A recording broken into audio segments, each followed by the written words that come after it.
అందరికీ నమస్కారం. నా వార్తల నా ఇష్టం కార్యక్రమానికి మీ అందరికీ స్వాగతం పలుకుతా ఉన్నా. నన్ను అరెస్టు చేసే దమ్ము కేసీఆర్కి లేదు. ఆ పని గనక ఆయన చేస్తే నా తడాకా ఏమిటో కింటాళ్ల లెక్కలో చూపిస్తాను. ఆ తర్వాత చంద్రబాబుతో ఎందుకు పెట్టుకున్నాను రా బాబు అని చెప్పి కేసీఆర్ జీవితాంతం మదనపడేలా చేస్తాను. నేనేదో తెలుగు జాతి కోసం అని చెప్పి కామెడీగా ఊరుకుంటా ఉంటే ఆ పెద్ద మనిషి సీరియస్గా నా మీద మా వాళ్ళ మీద కేసులు పెడతా ఉన్నాడు. 5 కోట్ల మందికి సీఎంనైనా నా ఫోన్ ట్యాప్ చేస్తాడా? ఏం తమాషాగా ఉందా? ఏమనుకుంటా ఉన్నాడండి కబడ్దార్ కేసీఆర్. నారావారి పౌరుషం ఇంతకుముందు చూసినట్టుగా లేదమ్మా. ఎగిరెగిరి పడ్డ జగన్ను ఎలా శంకరగిరి మాన్యాలు పట్టించానో చూడలేదా? హైదరాబాద్ పై నీకెంత హక్కుందో దాన్ని అభివృద్ధి చేసిన నాకు కూడా నిజాం కంటే ఎక్కువగా హక్కుంది. అలాంటిది పక్క రాష్ట్రం సీఎంని కూడా చూడకుండా నా ఫోన్ ట్యాప్ చేస్తావా? అంటే నా పర్సనల్ సీక్రెట్లు తెలుసుకుందామనే కదా నీ ఉద్దేశం? నిన్ను అస్సలు వదిలిపెట్టలేమనుకుంటావు. ఆ వివరాలు చెప్పే ముందు ఒక్కసారి హెడ్లైన్స్ చూద్దాం brother. Follow the headlines first. నన్ను అరెస్ట్ చేస్తే కేసీఆర్ అంత చూస్తా, ఆయన సర్కారును ఒక్క ఫోన్ కాల్తో కూలుస్తా. నా వాయిస్ డిజిటల్ సౌండ్లో ఉంటుందనేది వాస్తవం. టీఆర్ఎస్ సీడీలో గుజరాత్ గల్లీ క్వాలిటీ కూడా లేదనేది నిజం. మా ఏపీలోనూ సంఖ్యల్లో లాకప్లు ఉన్నాయి. మా దగ్గర మక్కలెనగొట్టే పోలీసు వెంకటస్వాములు ఉన్నారు. Now news and detail. 9 ఏళ్ళు సీఎంగా 10 ఏళ్ళు ప్రతిపక్ష నేతగా మచ్చ లేకుండా బతికాను. కానీ నాకు మచ్చుందని నిరూపించేందుకు కేసీఆర్ తెగ సీడీలు తయారు చేస్తా ఉన్నాడు. ఆయన రిలీజ్ చేసే ఆడియోలో క్వాలిటీ లేదు. ఆ విషయం పక్కన పెడితే అసలు నా ఫోన్ ట్యాప్ ఎందుకు చేశాడో చెప్పాలి. చెప్పకపోతే ఢిల్లీకి ఇడ్చి మరీ కేసులు పెట్టిస్తాయనుకుంటా ఉన్నాడు. అరే నేను గుట్టిన దెబ్బకి ఢిల్లీకి వెళ్ళి బజార్న పడి తిరుగుతా ఉన్నది నేనా నువ్వా? ఇంత జరిగినా ధైర్యంగా ఉన్నావంటే నువ్వు గుండెలు తీసిన బంటివి. నీ ఎమ్మెల్యే సంగతి, ఆయన బాస్ సంగతి మొత్తం తేలిపోయిందని మా ఏసీ బోలు అంటా ఉన్నారు. నువ్వు ఢిల్లీ కాదు కదా, ముల్లోకాలకు పోయినా నీకు లిఫ్ట్ ఇచ్చేటోళ్ళు లేరు. హాయిగా వచ్చి బెయిల్ గిట్లా దొరికిందాక చల్లంగా మా చర్లపల్లి జైల్లో ఉండు. నువ్వు గట్టించినగా జైల్లో వసతులు గిట్లా మంచుకున్నాయో లేవో ఒక్క పాలు చూసుకో. బాగా లేకుంటే నాకొక నివేదిక గిట్ల ఇయ్యి. బంగారు తెలంగాణ లిస్టులో దాన్ని గుడక పెడతా. ఏ కేసీఆర్ ఏమాడుతా ఉన్నావు? పిచ్చ కథలు చేద్దామనుకుంటా ఉన్నావు? నా మీద ఏగవాలన్నా సరే మస్ అయిపోతుంది. నేను పునర్నిర్మించిన హైదరాబాద్లో నా ఫోన్ ట్యాప్ చేసి నన్ను జైలుకు పంపుతారట. అదే జరిగితే 6 నిమిషాల్లో నేను సీఎంగా కిందకి దించుతా. నా పవర్ని తక్కువ అంచనా వేసిన వాళ్ళందరూ కూడా ఇప్పుడు వేరే పని లేక దీక్షలో ఓదార్పులు చేసుకుంటా ఉన్నారు. నా జోలికి వస్తే సింహ గర్జన చేస్తాయనుకుంటా ఉన్నావు. ఏ చెల్లి ఊకోయా బాబు, ఇప్పటిదాకా తొడలు కొట్టింది జాలిగాని గెట్ రెడీ. ఎనీ మూమెంట్ మా పోలీసు వాళ్ళు నీ డోర్ గిట్ల కొట్టచ్చు. నేను ఎవరైనా అడిగినావు కదా బక్కగా ఉన్నానని చీప్గా చూస్తున్నావా? అయింది నీ బండారం మొత్తం బండకేసి కొట్టి మరి చూపించిన. ఇంకా బుక్క ఎత్తావెందుకే? గట్టిగా అరితే భయపడతామనుకుంటున్నావు? అయింది దొరికిన నీకే ఇంత నాలెడ్జ్ గిట్ల ఉంటే పట్టుకున్న నాకెంత ఉండాలి? గా ఆంధ్ర మార్కు ఆడంబరాలు లొల్లీలు గిట్ల చేయకుండా మా తెలంగాణ చట్టాల గిట్ల సహకరించు. బాధ్యతాయుత సీఎం అని ప్రూవ్ గిట్ల చేసుకో. అయ్యా చంద్రబాబు నాయుడు గారు, మీరు దయచేసి రాజీనామా చేయండి, లేదంటే నేనే బలవంతంగా రాజీనామా చేయిస్తా. నిన్ను ఏవన్ ముద్దాయిగా చేర్చే వరకు నేను నిద్రపోనని ఒక సీనియర్ ఏవన్ ముద్దాయిగా శపథం చేస్తున్నా. నా కేసులకు ఆధారాలు కూడా లేవు, కానీ నీ సినిమా మాత్రం చిన్నపిల్లాడు కూడా చూశాడు. ఇంకా ఎందుకు కథలు చెప్పి తప్పించుకుంటావు? అది ట్యాపో లేక నువ్వే మాట్లాడిన టేపో కోర్టులు తేలుస్తాయి. కహానీలాపి రాజీనామా చేయి. నువ్వు ఏడాది లోపల దిగిపోతావని చెప్పి నేను జ్యోతిష్యం చెప్తే కామెడీ చేశావు.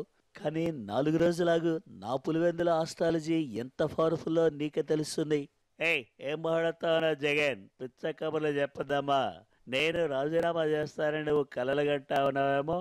నీ ఆప్త స్నేహితుడు కేసీఆర్ మరీ ఎక్కువగా నీకు హామీలు ఇచ్చినట్టుగా ఉన్నాడు. అంతగా ఆశపడద్దమ్మా. నేను ఏ తప్పు చేయలేదు. నా బ్రాండే నిప్పు. కొద్ది రోజుల్లో మీకు కనువిప్పు కలిగిస్తా. ముందు ఆంధ్రాలో నిన్ను జనాలు కేసీఆర్ ఫ్రెండ్గా చూస్తా ఉన్నారు. నీది ఆంధ్ర విద్రోహ పార్టీ అని చెప్పి జనమంతా తరిమి తరిమి కొట్టకముందే బెంగళూరుకు పారిపోమ్మా. అయ్యా ముందు నీ హామీలన్నీ తుస్సుబాంబులని జనాలకు కూడా తెలిసిపోయింది. ఇకప్పుడు రాజధాని పేరుతో భూములు మింగేసే కార్యక్రమం పెట్టుకున్నావు. నీ స్కాములకు ఇప్పటికైనా పులి స్టాప్ పెట్టు. రేపు నేను సీఎం అయ్యాక నీకు టార్చర్ అంటే ఎలా ఉంటుందో చూపిస్తా. నువ్వు చేసిన స్కాముల్ని మొత్తం కక్కిస్తా. నమస్తే బాస్. సారీ సార్, రోజు పేపర్లో రేవంత్ వార్తలు చదివి చదివి అలా నోరు గిట్ల జారింది. ఈ కేసీఆర్ జగన్ మనల్ని గిట్ల ఏం చేయలేరు.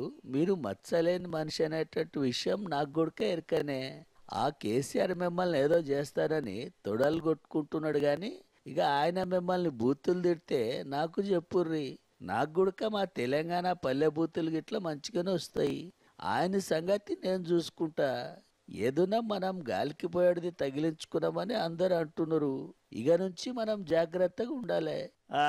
ఇలాంటి కష్టాలు మనం చాలా చూసాం దయాకర్. నువ్వేం బాధపడద్దు, అన్నీ సర్దుకుంటాయి. ఢిల్లీ నుండి ఒక ఫోన్ కాల్ వస్తుంది. ఈ లోపుగా మీరంతా ఒక బ్రేక్ తీసుకోండి. Take a break.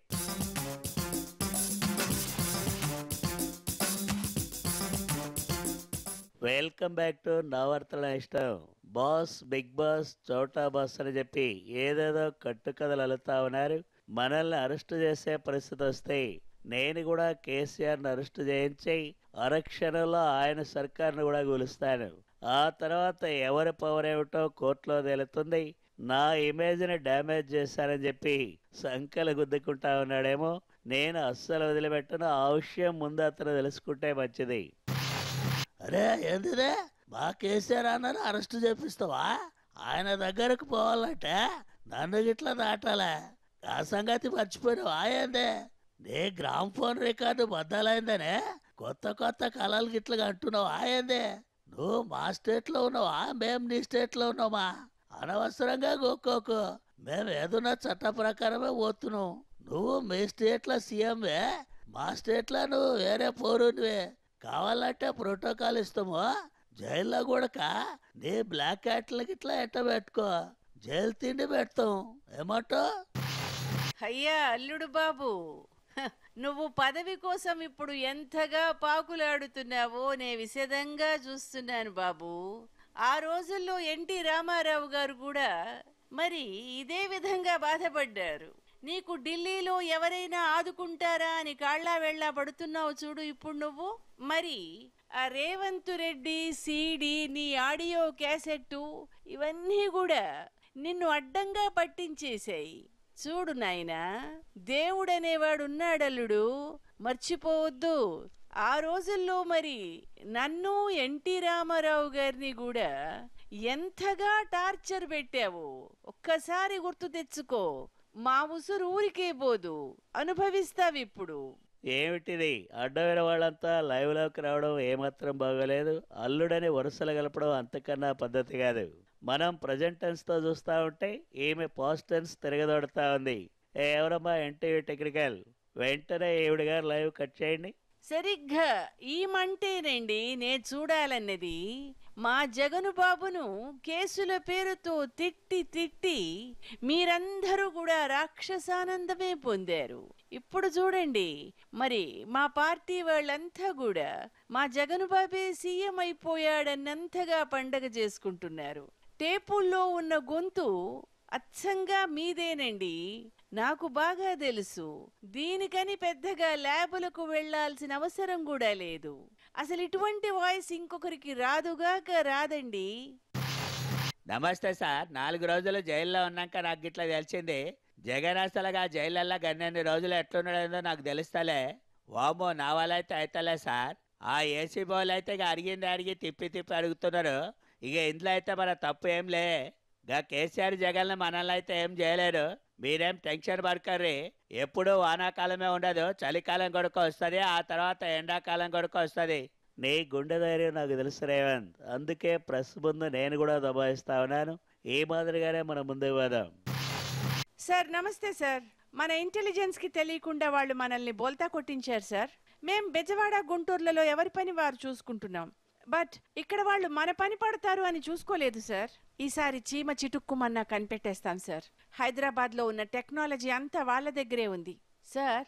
మాకు జపాన్, కొరియా, సింగపూర్ వాళ్ళ ఎక్విప్మెంట్ ఇప్పించండి. మా పని క్వాలిటీగా చేసుకుంటాం సార్. 60 మంది వాళ్ళ బ్యాచ్ వాళ్ళని 6 నెలల్లో సంకెళ్ళేసి మీ ముందు నిలబెడతాం సార్. ఊరుకోమా, ఇంటెలిజెన్స్ అంటే నా హయాం, నా 9 ఏళ్ల హయాం. అది చీమ చిటుకుమన్నా పట్టుకోవాలి, పరువు పోయాక పరువు ఎత్తుకున్నట్టుగా మన పరిస్థితి ఉంది. ఎక్కడైనా అలర్ట్గా ఉండండి. పేపర్లు టీవీల వాళ్ళు చెప్పేదాకా తెలియకపోతే మనకు ఇంత పెద్ద దుకాణం ఉన్నా ఒకటే, లేకున్నా ఒకటే. పార్టీ పరంగా, ప్రభుత్వ పరంగా మన ఈ వృశ్చిక సంతానం వల్ల పైసా ఉపయోగం లేదని చెప్పి అర్థమైంది. నేను కందిపప్పులో కాలేశానని చెప్పి నా అభిమానులంతా బాధపడతా ఉన్నారు. నా మాజీ సహాయకులంతా ఎక్కడున్నారేమిటో ఫోన్లు కొట్టుకోవాలి. అందుకే వార్తలు ఎంతటితో ముగిస్తా ఉన్నా. జై తెలుగుదేశం, జై జై మన మంత్రాంగం.